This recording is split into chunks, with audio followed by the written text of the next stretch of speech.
जेके Yadav films present. ना मोहब्बत संभाली गई ना नफरतें पाली गई, अफसोस है उस जिंदगी का जो तेरे पीछे खाली गई। सिंगिंग बाय प्रिंस बिरिया। जाए से पहिले के सोना तू मानी लेका हनवा गे सोना चांद बन के करी है अंजोर तू पिया के अंगनवा गे सोना चांद बन के करी है अंजोर तू पिया के अंगनवा गे।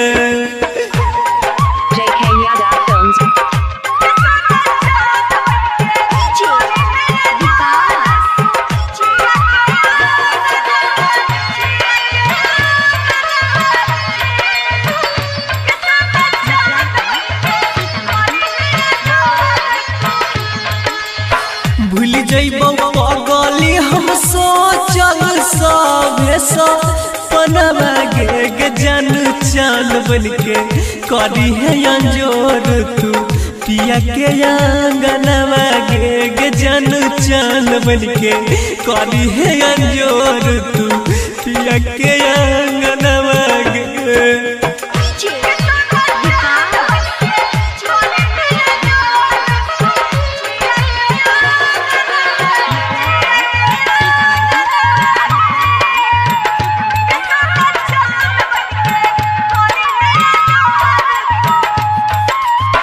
पेनी है जब दुल्हन के जोरा गा हनवा गे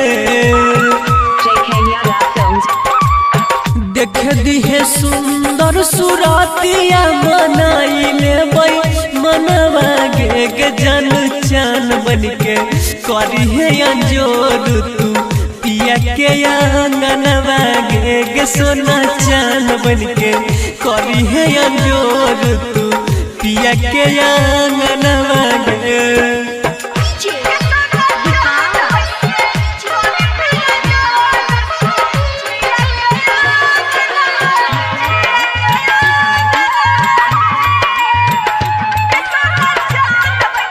सिंगिंग बाय प्रिंस बिरिया।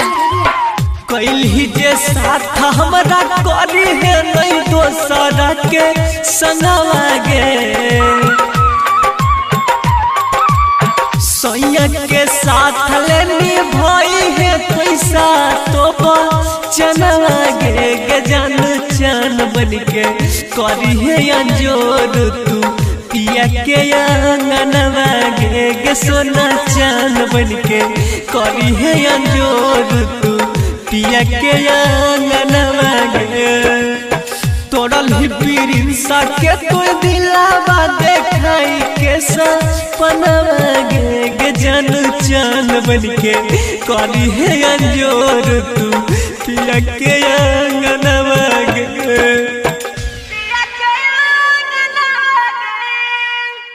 JK Yadav Films